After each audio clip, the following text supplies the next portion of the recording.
Bueno,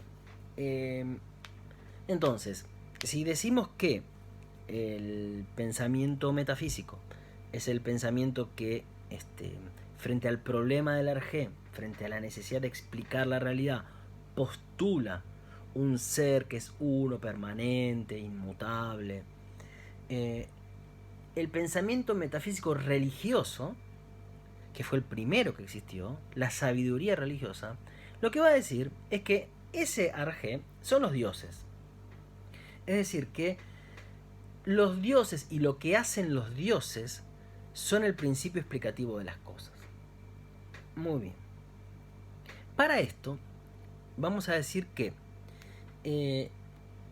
hay un tipo de sabiduría que es el mito, que vamos a llamar sabiduría religiosa, sabiduría sagrada, y que de alguna manera es la primera sabiduría que tuvo el ser humano, ¿no? Porque los primeros humanos, ¿cómo explicaban la realidad? Con mitos, ¿no? Con mitos.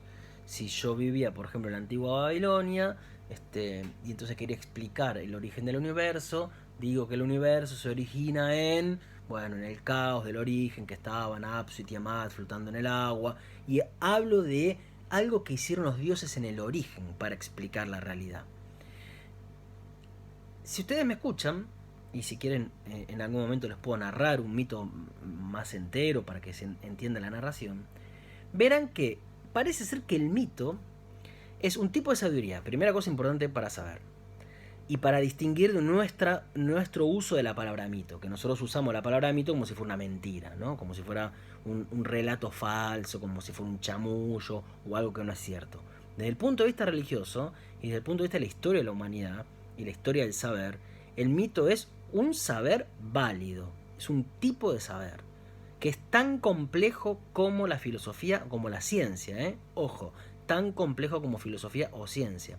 Los que cursaron antropología lo saben esto. Cuando uno analiza los mitos contienen una estructura muy compleja para explicar la realidad, que es una estructura como que está por debajo del cuentito, que si uno lo escucha suena medio tonto.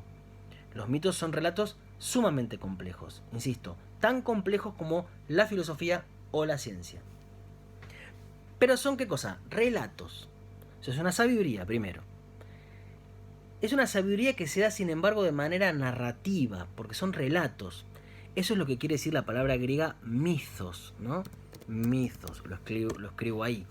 La palabra griega mythos lo que quiere decir es relato, cuento, ¿no? Es lo que nosotros llamaríamos un cuento.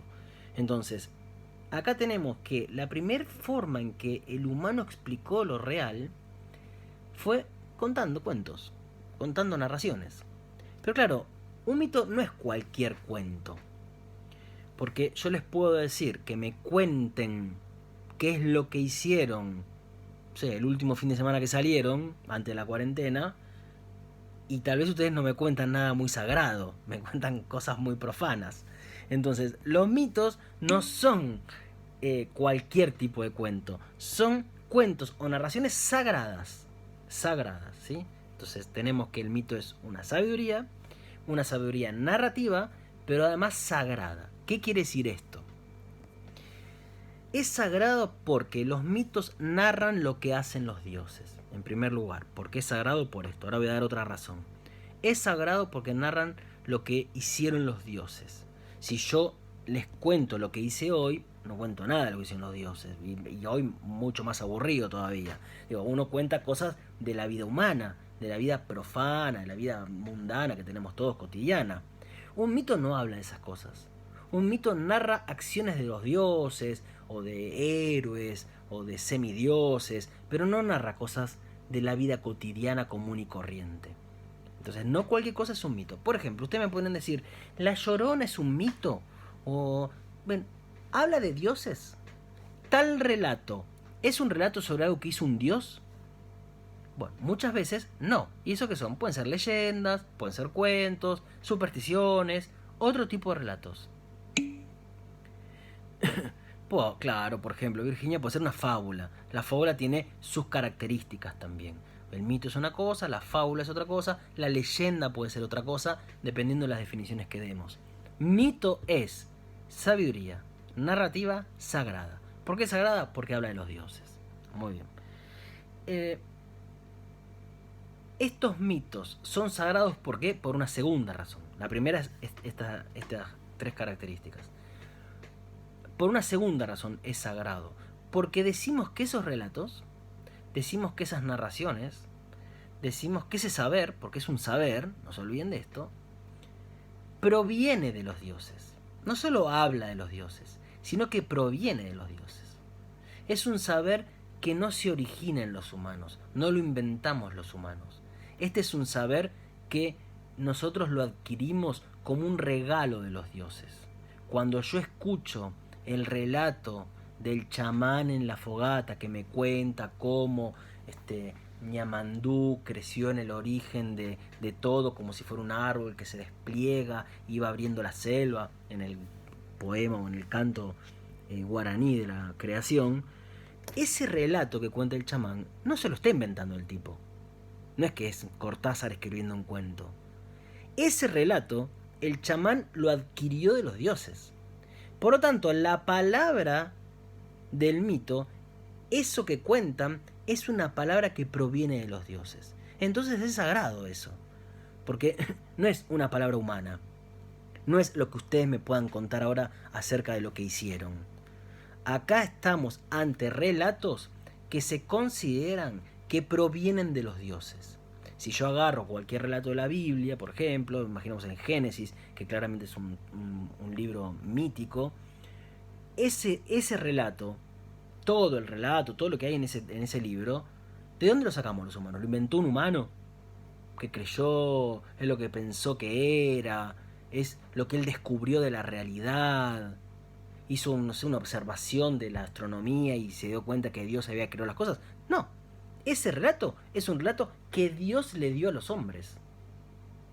Cuando el poeta en Grecia nos cuenta que no sé, que en el principio de las cosas estaba la Tierra, Gea, y Gea engendró desde sí misma el estrellado Urano, que es el cielo, que se le tira encima y la aplasta, y así aplastados empiezan a tener hijos que están en el vientre de Gea, que está a punto de reventar.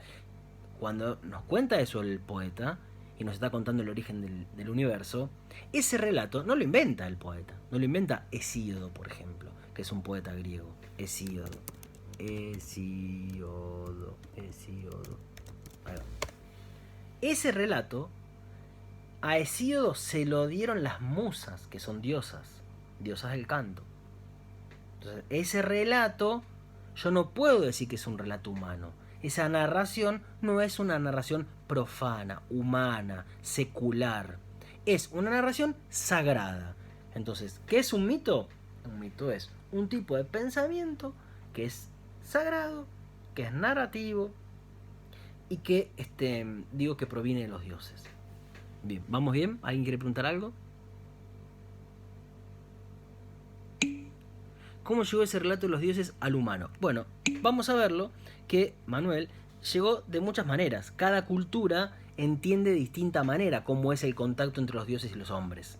Por ejemplo, un ejemplo que les di recién era el del chamán, ¿no? Un chamán en un fogón en la selva, en una comunidad guaraní. Ese chamán, ¿cómo sabe eso? Bueno, porque el chamán es un ser, una especie de sacerdote que tiene la capacidad, o el don si quieren, el favor de los dioses, de conocer lo que hicieron los dioses, porque tiene un acceso al mundo de los dioses. Nosotros no tenemos acceso a los dioses. Yo a Dios lo quiero ver, no lo veo. Lo quiero escuchar y no lo escucho. Pero los profetas lo escucharon, ¿no? Los profetas escucharon la voz de Dios y ahí está el relato escrito. Y, por ejemplo, una de las últimas mujeres Selknam, que eran los indígenas de Tierra del Fuego,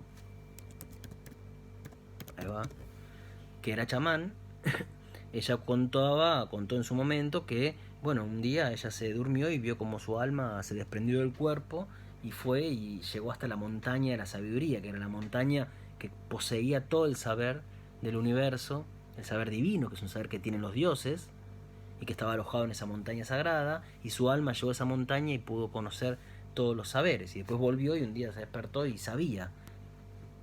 ¿Cómo hizo Hesíodo para conocer qué hizo Gea y Urano? Bueno, Hesíodo fue inspirado por las musas. Hay una diosa, lo inspira al poeta, es como si se metiera dentro del poeta y le mostrara la realidad. Le mostrara ¿qué realidad? La realidad de los dioses. Porque en definitiva, si van entendiendo, los mitos dije que narran las cosas que hacen los dioses. Los humanos comunes y corrientes, ¿accedemos a ver lo que hacen los dioses? No. Hay personas privilegiadas, nosotros los vamos a llamar seres excepcionales, que tienen acceso al mundo divino. ¿Que tienen acceso a qué? A lo que hicieron los dioses. ¿Y qué es lo que hicieron los dioses? Tienen acceso al Arjé. Son los que pueden ver el principio explicativo de las cosas, que son los dioses en este caso. El hecho de que los mitos sean significativos y ejemplares no hace que se los considere un Arjé también, o es un Arjé solo por ser sagrado. No, los mitos son significativos porque dan sentido a la realidad, porque las culturas ordenan el mundo a través de estos relatos, lo significan, ¿no? lo cargan de sentido, y porque los mitos ordenan, nos dicen cómo vivir, ¿no? No sé, hay mitos vinculados, imagínense, con las prohibiciones incestuales, ¿no? de que con quién uno se puede tener una relación sexual, ¿no? Y que hay algunas que están prohibidas. Y hay mitos que narran que en el origen había dos dioses, imaginemos, no sé, algunos mitos amazónicos, que hay una pareja que después de un diluvio se subieron arriba de una palmera y esos dos tenían una relación que era prohibida, pero a partir de ahí toda su descendencia no pudo más copular entre hermanos. El mito después me ordena en la vida y por eso es significativo. Sí, Edipo sería un mito, ¿no? Y es ejemplar por esto mismo, porque los mitos nos muestran las acciones que nosotros tenemos que repetir, Es ejemplar porque es como un modelo que uno copia y que uno va haciendo, ¿no? Para poder ser, para poder mantenerse en el ser. Con ejemplos, claro, porque explica el origen de las cosas con ejemplos a través de los dioses. Sí, ojo, el mito no es que los dioses son un ejemplo, los dioses son la Arjé, como cuando explica alguna actividad significativa. Sí, los mitos explican actividades significativas, ¿no? Definen cómo hay que vivir, cómo hay que ser, cómo hay que conducirse, cómo hay que actuar, ¿no? Bien, entonces, los mitos son saberes sagrados, narrativos, que dan cuenta de lo que hacen los dioses, que dan cuenta de un mundo al que los humanos comunes y corrientes no podemos acceder. Entonces, para entender qué es un mito, tenemos que entender entonces también, a partir de una de las preguntas que ustedes me hicieron, cómo llegamos a conocer eso, ¿no? Porque si los mitos no son inventos humanos, no es que yo me lo puse a inventar como si fuera Cortázar escribiendo un cuento, ¿cómo accedemos a esos saberes? Nosotros vamos a ver en esta materia la manera en que Grecia explicó esto, en la Grecia de la antigüedad, cómo los griegos le dieron forma a esta configuración. Voy adelantando algunas cuestiones para que ustedes ya las vayan teniendo presentes. Una de las características del pensamiento religioso, siguiendo con la idea metafísica, es que existen dos planos de ser. Yo les dije que la metafísica es un tipo de pensamiento que postula que hay un ser que está más allá de lo natural, ¿no? Bueno, en el caso de la religión, en el caso del pensamiento religioso y de su sabiduría, que es el mito, se entiende que lo que nosotros comúnmente llamamos realidad se divide en dos planos de ser. Dos planos de ser. A un plano lo vamos a llamar sagrado y al otro plano lo vamos a llamar profano. ¿Qué quiere decir esto? Nosotros vivimos, acá mi computadora, la biblioteca, el limonero que tengo ahí abajo, nosotros vivimos en un plano que vamos a llamar profano. Es este que vivimos. El mundo, que nosotros llamamos comúnmente el mundo, es lo que se llamaría el plano profano. ¿Qué características tiene este plano profano? ¿Qué características tiene para la mentalidad religiosa? No se olviden de esto, para la mentalidad religiosa, ¿qué características tiene el plano profano, que es en el que nosotros vivimos? Bien, en primer lugar, voy a volver sobre esto, pero para que nos vayamos ubicando, lo caracterizo con pinceladas grandes. En primer lugar, este plano de ser, estos seres que existen en este plano, este tipo de ser que habita en el plano profano, que somos todos, yo, la computadora, la lapicera, la lámpara, todo lo que es en este plano es temporal. Le pasa el tiempo. ¿Qué quiere decir que le pasa el tiempo o es temporal? Bien, que nace y muere. Es decir, son seres que vienen al ser y que después dejan de ser. Además, estos seres que van y vienen, justamente por eso, si entendieron la definición de metafísica que di antes, si van y vienen, son seres imperfectos, son seres finitos, muy bien Solage, son seres finitos. ¿Qué quiere decir finitos? Que tienen un fin. Y tienen un fin porque son imperfectos. Son imperfectos porque su ser es una mezcla de ser y no ser. Son y no son. No son completamente. Esa es nuestra característica. Para la concepción religiosa, en este plano de ser, ningún ser es pleno. Ningún ser es pleno. A todos los seres es como si les faltara algo para ser completamente. Ustedes no son todavía licenciados en psicología. Son estudiantes. Ya no son niños o niñas. Son y no son. Y uno siempre va y viene. Y nunca es plenamente. Así al menos piensa la concepción religiosa. En este plano no existe la plenitud. No existe el ser pleno, completo. A las cosas siempre les falta algo para ser. Los seres son temporales. Los seres son imperfectos. Los seres que son finitos, dijeron muy bien. Mortales, otra manera de decirlo. Los seres entonces, decimos, no se sostienen solos, es decir, son seres dependientes. ¿Qué quiere decir esto? Acá los seres tienden siempre a dejar de ser.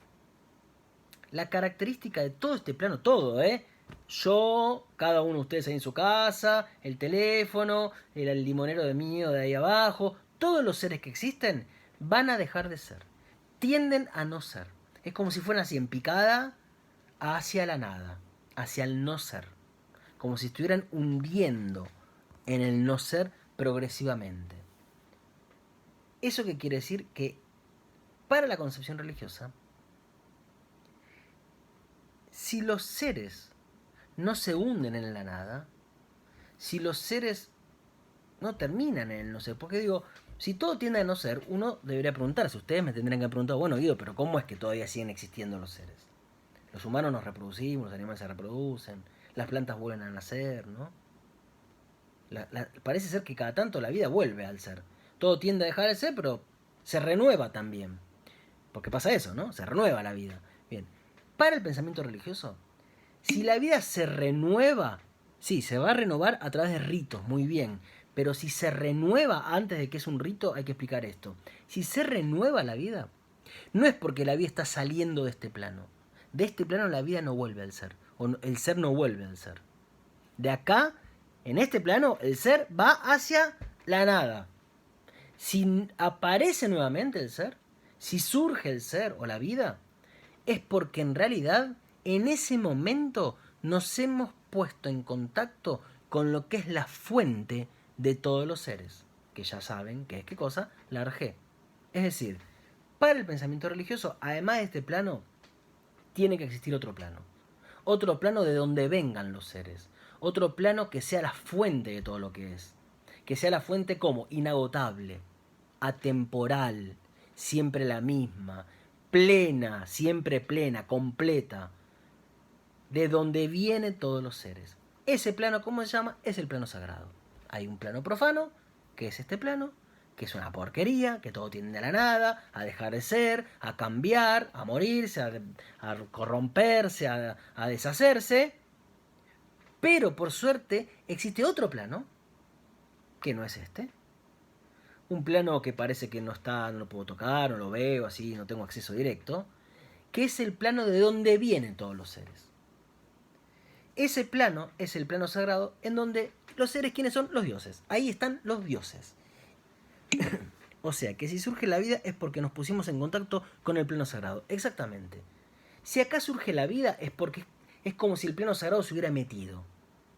Yo les digo que es como una inyección de ser. Acá los seres van como así, van desinflándose, se van muriendo, muriendo, muriendo, muriendo, muriendo, muriendo. Si uno quiere volver a ser y llenarse de ser nuevamente, tiene que ponerse en contacto con los dioses. ¿Por qué? Facilísimo, porque los dioses son la fuente de todo lo que es. Porque ellos son, ¿qué cosa? La Arjé de la realidad. Entonces, si yo quiero andar por la buena vida y quiero tener una vida feliz y dentro de lo posible una vida plena en este mundo, dentro de lo posible, y quiero que me vaya bien y sobre todo ganarme después el paraíso, ¿qué es lo que tengo que hacer? Y bueno, yo una vez al mes, o una vez a la semana, voy a ir a misa y voy a comulgar y entonces el sacerdote levanta una copa que tiene vino y dice, esta es la sangre de Cristo. Y bebe. Y cuando yo bebo la sangre de Cristo, es la sangre de Cristo y no es más el vino. ¿Por qué? Porque entonces en ese momento, que es el ritual, ahí estoy explicando el ritual, en el ritual lo que yo estoy haciendo es ¿qué cosa? Es poniéndome en contacto con el ser de Cristo. Es decir, mi ser se pone en contacto con la fuente de todo lo que es, que sería Dios en este caso. Che, pero el vino no es que representa la sangre. No, el vino no representa la sangre. Ahí respondo la pregunta, ¿eh? No representa la sangre. Eso es el teatro. Yo al teatro voy a actuar y hago de Aquiles y soy inmortal casi. Pero me bajo del teatro y después no pasa nada. Mi ser no cambió. Si yo veo un ritual religioso, no fui a actuar. Y lo que hay que entender es que cuando el tipo levanta y dice, esta es la sangre de Cristo, ese vino se transforma en sangre. Y entonces los dos planos que parecían estar separados, sin ningún tipo de contacto, parece que se han puesto en contacto. Y mi sangre se está haciendo sangre con la sangre de Cristo. Entonces yo es como si me llenara de ser. Sí, una inyección del ser. Un nacimiento sería una inyección del ser. Perfecto. Digo que ese matrimonio, o esa mujer, o ese hombre estuvo esperando tanto tiempo a un niño. Y cuando llega finalmente, ¿qué es lo que dice? Ah, esto es un milagro, es un regalo de Dios. Esa expresión cotidiana, así popular, ¿a qué se refiere? Es que la vida de acá no salía. Esto viene de otro lado. Una vida nueva viene de otro plano, no puede venir de este plano. En ese momento podríamos decir que ahí hubo un contacto con lo divino. Eso es el ritual. Voy a volver al ritual. Me falta explicar bastante, pero para que vayamos entendiendo de qué va el mito. Nos vamos acercando ya a otros elementos del pensamiento religioso. Un mito es el relato de lo que hacen los dioses. Y ese relato de lo que hacen los dioses nos abre dos planos de realidad. O ese pensamiento dice que hay dos planos de realidad. Uno estaban los dioses y otro es el nuestro. Última cosa de esta segunda parte de lo que es un mito, me falta explicar cómo se da el contacto, qué es el ritual, sería lo que voy a explicar a continuación. Antes de terminar, ¿qué es lo que hay que entender? Que esos dos planos de ser, que yo los muestro así, están separados. ¿Qué quiere decir que están separados? Nosotros no tenemos contacto con los dioses, no los vemos, no los tocamos, no los escuchamos, no los olemos, los dioses no huelen, no es que hay olor a pasó fulano, no, no hay, los dioses no están por acá. Nuestra existencia está separada de los dioses. Y ustedes le van a rogar a Dios que le diga qué pregunta le van a poner en filosofía en el parcial y Dios se va a mantener en silencio. ¿Qué quiere decir eso? Que la experiencia cotidiana para los humanos es que no tenemos contacto con el plano de los dioses. Que no es, el contacto no es que se da todos los días. No es que no se da ni a capricho. Hay momentos muy específicos.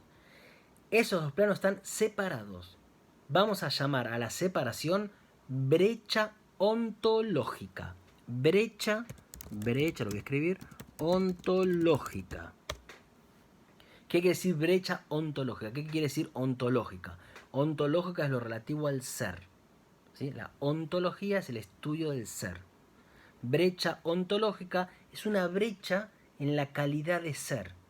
Hay tal distancia entre los humanos y las cosas que están acá y los dioses, desde el punto de vista del ser, somos tan diferentes, el ser de los humanos y las cosas está tan alejado del ser de los dioses, por su imperfección, que decimos que hay como una brecha, como una fractura, un salto, que es ese abismo que nos separa de los dioses.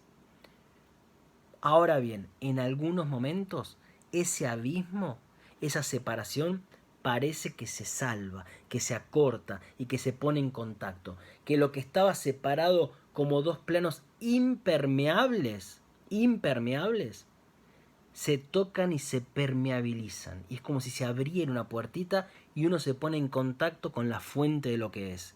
Y entonces mi ser, que estaba dejando de ser, que se va perdiendo, se llena nuevamente de ser. Y la vida vuelve. Vuelve porque yo empiezo a ser más feliz como humano. Vuelve porque en la primavera todo se llena de fertilidad nuevamente. Ese momento en donde se tocaron los dos planos es el momento del ritual. Y el ritual se da a través de lo que vamos a llamar la triple excepcionalidad. Para que exista la posibilidad de que se permeabilicen los planos, de que se toquen, de que uno entre en contacto con la fuente del ser, se tienen que dar tres excepcionalidades. Tres cosas excepcionales que no se dan comúnmente o cotidianamente. La palabra excepcional, el ser excepcional y la circunstancia excepcional. Esto lo vemos en la próxima, en el próximo bloque de la clase.